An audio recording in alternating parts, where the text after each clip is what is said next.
Sahabat Oase Rohani Katolik, dimanapun Anda berada, apa kabar? Senang sekali saya, Bernadette Esther, bisa menyapa Anda kembali. Semoga Anda tetap sehat dan senantiasa bersyukur atas anugerah kehidupan yang Allah berikan. Bagi Anda yang sedang sakit, semoga Anda dianugerahi kesembuhan, segera pulih dan bisa beraktivitas kembali. Juga bagi Anda yang sedang menghadapi berbagai persoalan dan situasi yang sulit, semoga segera menemukan penyelesaian masalah. Sahabat Oase Rohani Katolik yang terkasih, hari ini adalah Pekan Biasa ke-20. Kita akan mendengarkan Sabda Allah melalui Nubuat Yehezkiel bab 37 ayat 1 sampai 14 dan juga Injil dari Matius bab 22 ayat 34 sampai 40. Renungan pada hari ini akan dibawakan oleh Romo John Labatolok SDB. Beliau dikenal dan akrab disapa dengan Romo John. Saya yakin sahabat Oase Rohani Katolik sudah sangat mengenal sosok Romo John yang selain dalam Oase Rohani Katolik ini, beliau juga kerap menyapa umat melalui berbagai saluran YouTube, antara lain melalui Salesian Don Bosco Indonesia.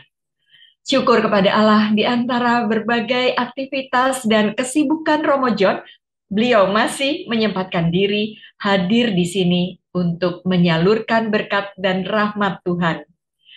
Nah, mari kita sapa Romo John lebih dulu. Apa kabar Romo John?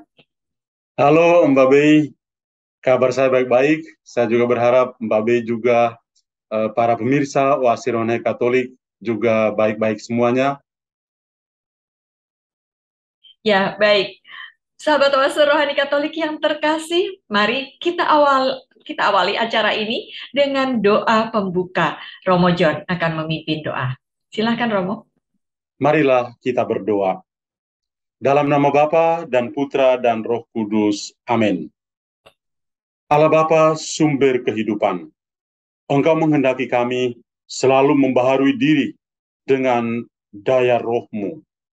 Kami mohon semoga api cinta kasih ilahi Kau nyalakan di dalam hati kami masing-masing untuk semakin mencintai kehidupan segala makhluk. Kami bersyukur karena Engkau mengajarkan kami untuk bisa mengasihi, karena Engkau sendiri, Allah dan Tuhan kami adalah kasih. Semoga kami mampu mengasihi Engkau dengan sepenuh hati, dengan totalitas kehidupan kami, dan kami juga mengasihi sesama seperti kami mengasihi diri kami sendiri. Dengan pengantaran Yesus Kristus Putramu Tuhan kami, yang bersama dengan Dikau dalam persatuan Roh Kudus, hidup dan berkuasa Allah sepanjang segala masa. Amin. Dalam nama Bapa dan Putra dan Roh Kudus. Amin. Amin.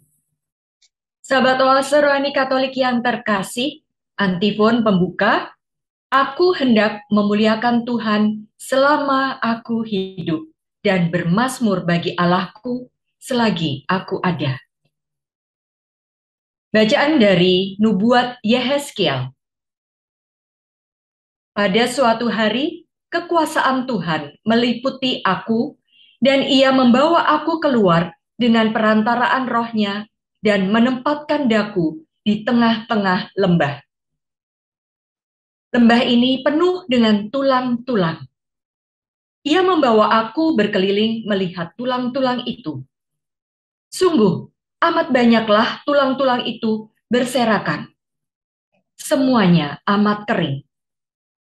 Lalu Tuhan bersabda kepadaku, "Hai anak manusia, dapatkah tulang-tulang itu dihidupkan kembali?" Aku menjawab, "Ya Tuhan Allah, Engkaulah yang tahu."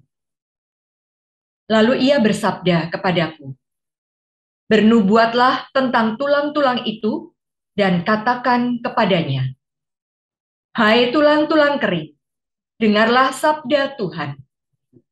Beginilah sabda Tuhan Allah kepada tulang-tulang itu. Aku memberi nafas hidup di dalammu, supaya kalian hidup kembali. Aku akan memberi urat-urat padamu dan menumbuhkan daging padamu. Aku akan menutup kalian dengan kulit dan memberi kalian nafas hidup, supaya kalian hidup kembali. Dan kalian akan tahu bahwa Akulah Tuhan. Lalu aku bernubuat seperti diperintahkan kepadaku. Dan segera sesudah aku bernubuat, kedengaranlah suara. Sungguh, suatu suara berderak-derak, dan tulang-tulang itu bertemu satu sama lain. Sedang aku mengamat-amatinya, lihatlah, ada urat-urat dan daging tumbuh padanya. Kemudian kulit menutupinya. Tetapi mereka belum bernafas.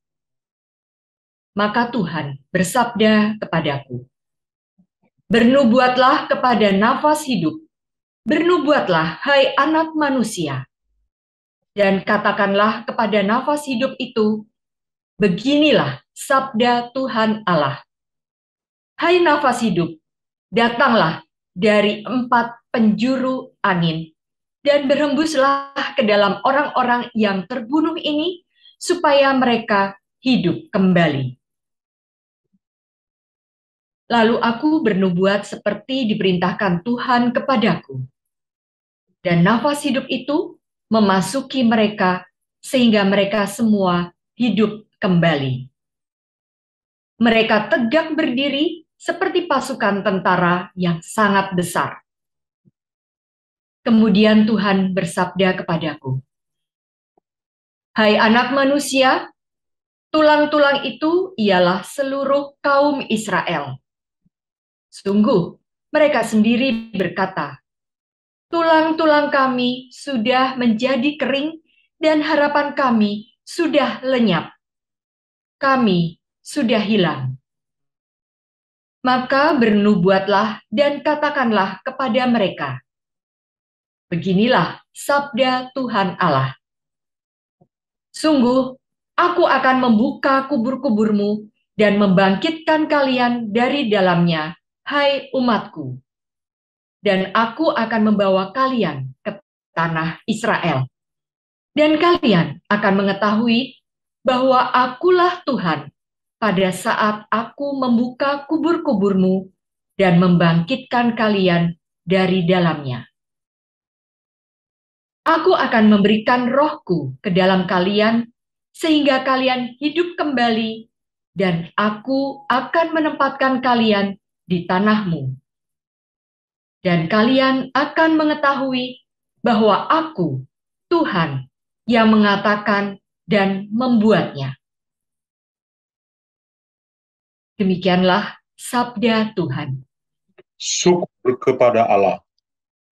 Mazmur tanggapan dengan refren, bersyukurlah kepada Tuhan, sebab kekal abadi kasih setianya. Bersyukurlah kepada Tuhan, sebab kekal abadi kasih setianya. Biarlah itu dikatakan orang-orang yang ditebus Tuhan, yang ditebusnya dari kuasa yang menyesakkan, yang dikumpulkannya dari negeri-negeri, dari timur dan dari barat, dari utara dan selatan. Bersyukurlah kepada Tuhan, sebab kekal abadi kasih setianya. Ada orang-orang yang mengembara di padang belantara, jalan ke kota, tempat kediaman orang tidak mereka temukan. Mereka lapar dan haus, jiwa mereka lemah lesu. Bersyukurlah kepada Tuhan, sebab kekal abadi kasih setianya.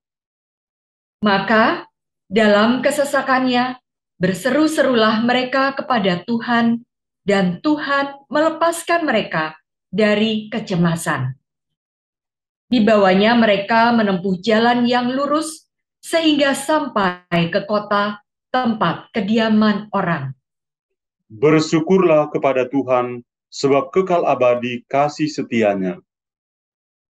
Biarlah mereka bersyukur kepada Tuhan karena kasih setianya, karena karya-karyanya yang ajaib terhadap anak-anak manusia. Sebab Tuhan memuaskan jiwa yang dahaga dan jiwa yang lapar dikenyangkannya dengan kebaikan. Bersyukurlah kepada Tuhan, sebab kekal abadi kasih setianya. Haleluya, haleluya, haleluya, haleluya, haleluya, haleluya. Tunjukkanlah lorongmu kepadaku, ya Tuhan. Bimbinglah aku menurut sabdamu yang benar. Haleluya, haleluya, haleluya. Tuhan bersamamu. Dan bersama rohmu. Inilah Injil suci menurut Matius. Dimuliakanlah Tuhan. Ketika orang-orang Farisi mendengar bahwa Yesus telah membungkam orang-orang Saduki, berkumpullah mereka. Seorang dari antaranya, seorang ahli Taurat, bertanya kepada Yesus, hendak mencobai dia. Guru, hukum manakah yang terbesar dalam hukum Taurat? Yesus menjawab, kasihilah Tuhan Allahmu dengan segenap hatimu, dengan segenap jiwamu, dan dengan segenap akal budimu. Itulah hukum yang utama dan yang pertama. Dan hukum yang kedua, yang sama dengan itu, ialah kasihilah sesamamu manusia seperti dirimu sendiri. Pada kedua hukum inilah tergantung seluruh hukum Taurat dan kitab para nabi. Demikianlah sabda Tuhan. Terpujilah Kristus. Ya, Romo John, dari sabda Tuhan dalam nubuat Yehezkiel yang kita dengar tadi, apa inspirasi iman yang hendak Romo John bagikan kepada kami? Iya, membaca kitab Yehezkiel, khususnya di bab yang ke-37, hal yang pertama yang perlu kita pikirkan adalah situasi saat itu. Orang-orang Israel itu dikenal sebagai orang pilihan Tuhan. Tetapi dalam perjalanan waktu, mereka juga menunjukkan ketidaksetiaan mereka kepada Tuhan, pada Yahweh. Apa yang mereka lakukan? Mereka jatuh dalam dosa, mereka menyembah berhala, dan konsekuensi dari dosa yang mereka lakukan adalah mereka mengalami pembuangan. Dan kita tahu, ya, Israel ada dua kerajaan. Kerajaan Israel, ibu kotanya Samaria, mereka itu yang jatuh lebih dulu dan dibuang dan dikuasai oleh bangsa-bangsa Assyria. Kemudian kerajaan selatan atau kerajaan Yehuda, ibu kotanya Yerusalem, mereka-mereka itulah yang dibuang ke Babilonia. Nah, maka ketika orang Israel berada di tanah asing, di negeri asing, di tempat pembuangan, mereka lalu berangan-angan. Kok kita sampai di sini ya? Kenapa? Kok Tuhan sudah lupa sama kita ya? Dalam situasi seperti itu, Tuhan lalu memanggil nabi-nabi tertentu. Orang seperti Yeremia, orang seperti Yesaya, dan Yehezkiel, dan juga nabi yang lain, itu dipanggil oleh Tuhan untuk memberikan penghiburan kepada umat pilihannya yang sedang mengalami pengalaman yang keras di negeri asing, seperti di Babilonia.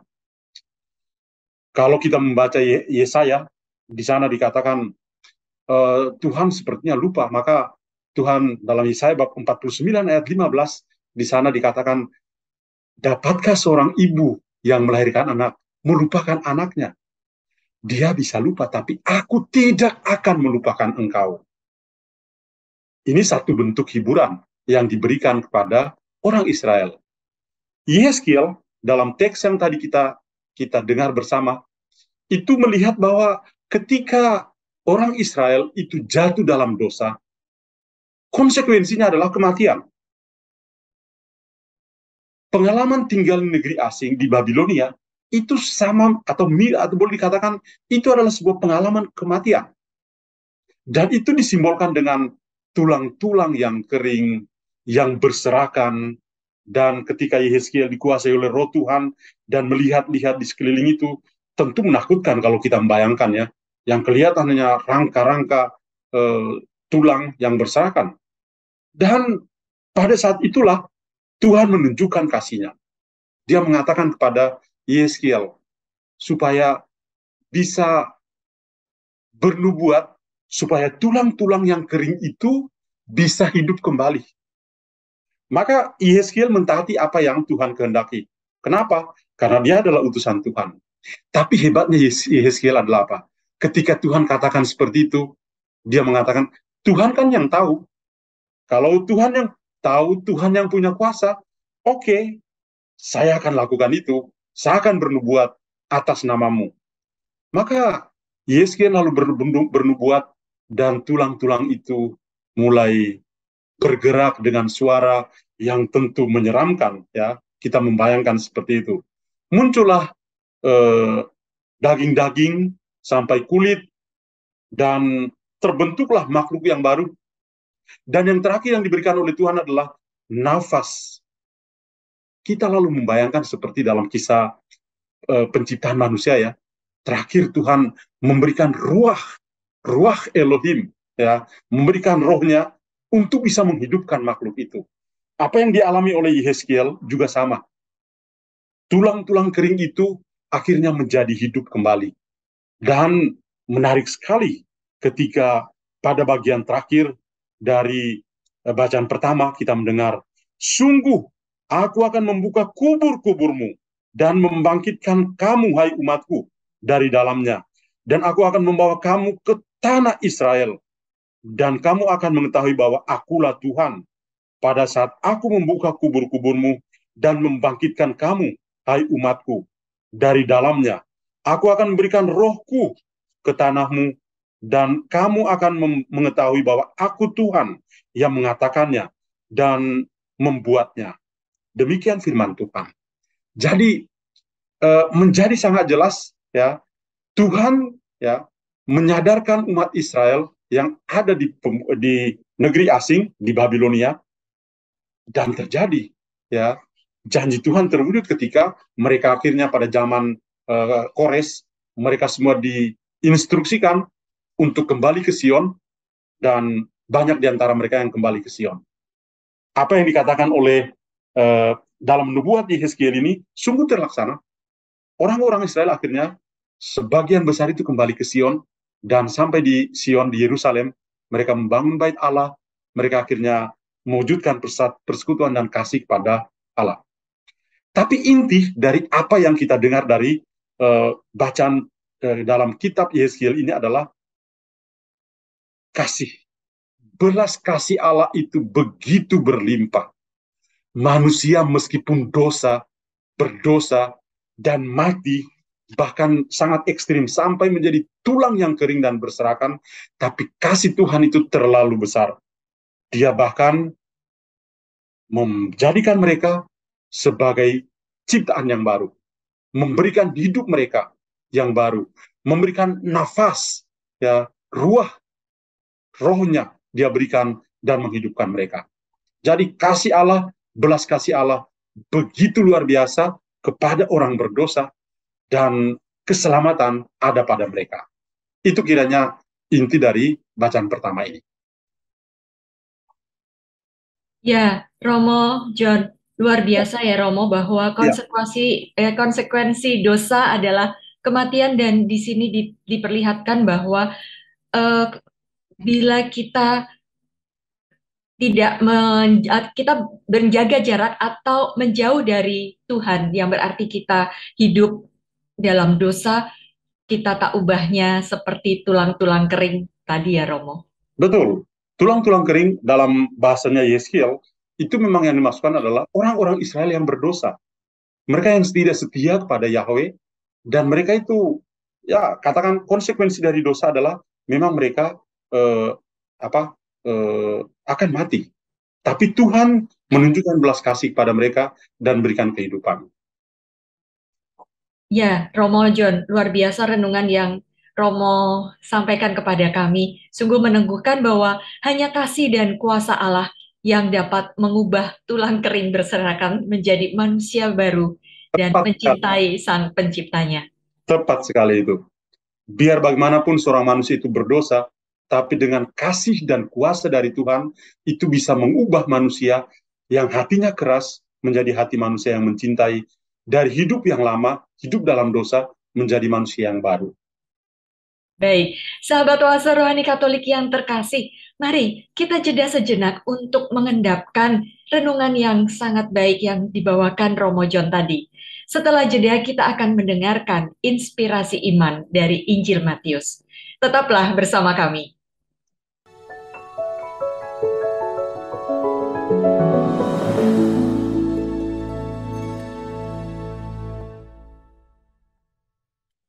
Sahabat oase rohani Katolik yang terkasih, Anda masih bersama kami, Romo John Labatolok SDB dan saya, Bernadette Esther. Bila Anda mempunyai pertanyaan, saran, dan juga kritik, Anda bisa menghubungi kami melalui email orkkaj2021@gmail.com atau mengirimkan pesan melalui WA dengan nomor 0881 0251 33438. Romo John, dalam Injil Matius tadi kita mendengar hukum yang terbesar adalah kasih kepada Tuhan dan sesama. Inspirasi iman apa yang hendak Romo John bagikan kepada kami? Yang pertama, satu titik kelemahan manusia adalah suka mencobai Tuhan. Saya justru melihat orang-orang Saduki, orang Farisi, tapi yang bertanya kepada Tuhan Yesus untuk mencobai adalah seorang ahli Taurat. Sebetulnya dia tidak harus bertanya karena dia sudah tahu. Namanya saja pakar, ahli, ya. Tapi masih bertanya lagi. Dan ketika dia bertanya tentang hukum yang pertama dan utama, Tuhan Yesus juga sangat hebat. Tuhan Yesus justru tidak langsung menjawab ya apa yang baru, ya sesuatu yang baru. Tapi Tuhan Yesus mengulangi apa yang sudah ada di dalam kitab suci.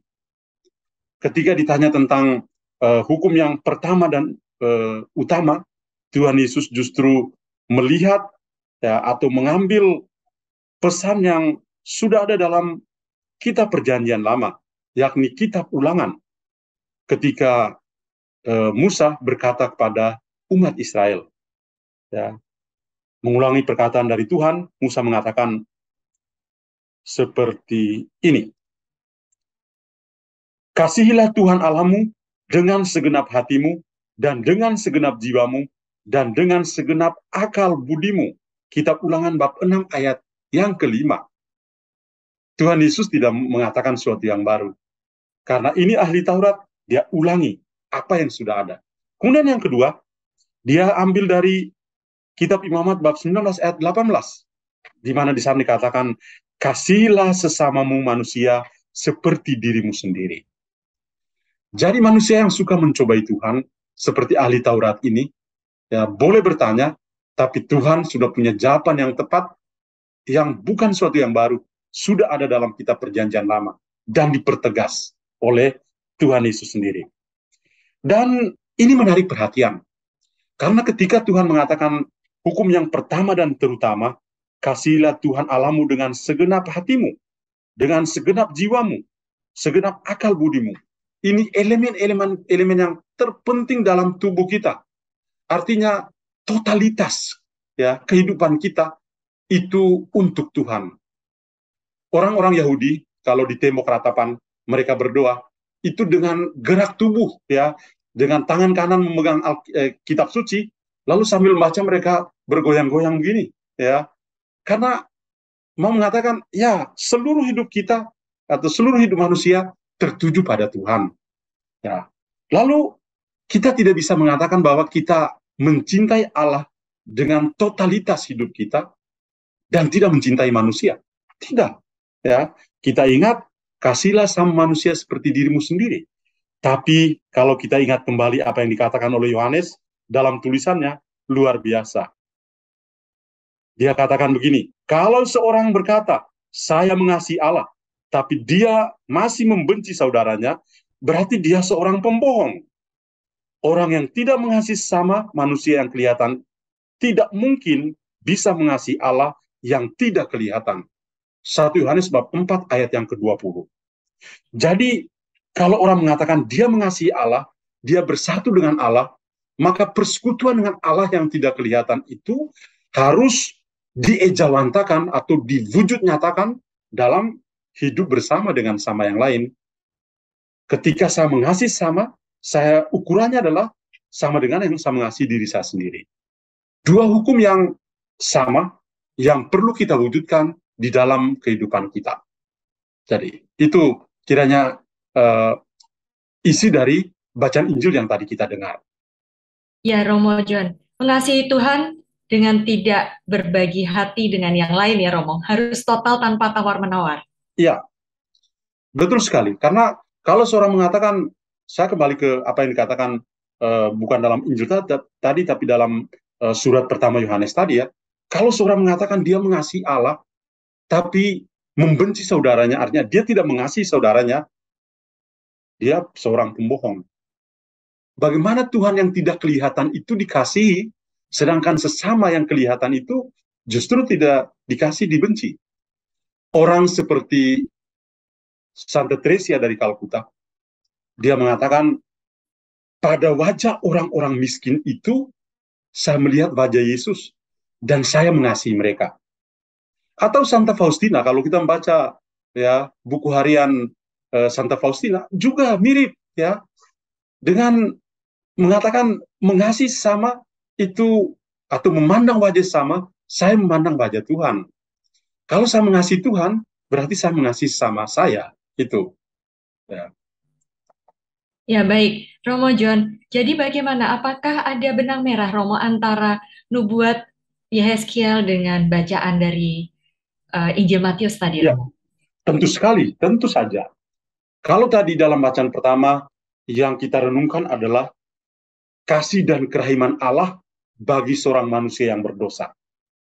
Seberdosa apapun dia, sampai pada level tulang yang sudah mengering, ya, tapi justru kasih Allah itu, kerahiman Allah itu membuat dia menjadi makhluk yang baru. Tuhan justru memberikan rohnya untuk menghidupkan. Ya, karena itu ya akan menjadi sempurna dalam bacaan Injil, yakni bahwa seorang itu sempurna kalau dia mengalami kasih Allah dan dia juga mengasihi Allah. Dia mengasihi juga sesama yang kelihatan.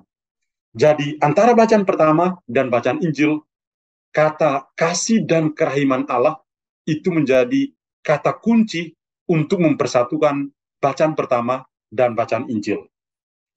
Lalu yang kedua, ya, kita bisa meminjam apa yang dikatakan oleh Santo Paulus. Ya. Santo Paulus dalam suratnya kepada jemaat di Roma, yang terkenal itu pada bab 8 ayat yang ke-11.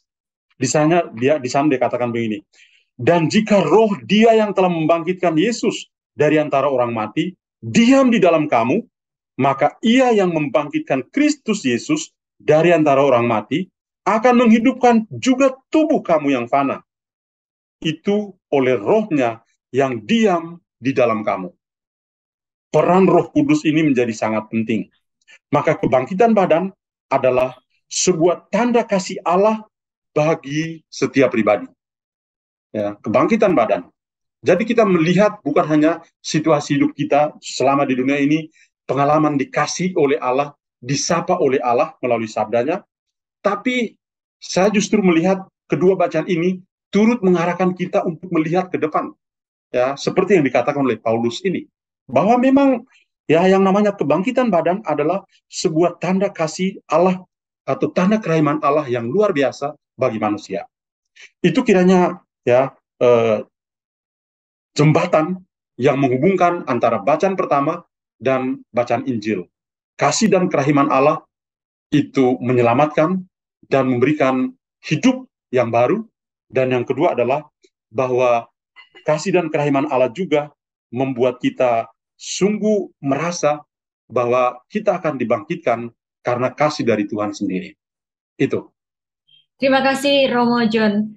Ya, Artinya, kalaupun saat ini kita merasa diri kita kotor karena dosa-dosa yang sudah sangat bertumpuk, ya, kita tak perlu malu untuk kembali kepadanya dan meminta ampun karena Dia begitu kasih dan begitu maha rahim, sehingga pasti akan menerima kita dan membangkitkan tulang-tulang kering kita menjadi manusia yang baru ya Romo. sangat tepat, sangat tepat Mbak Bei. Karena kita semua harus mengatakan kita ini orang berdosa.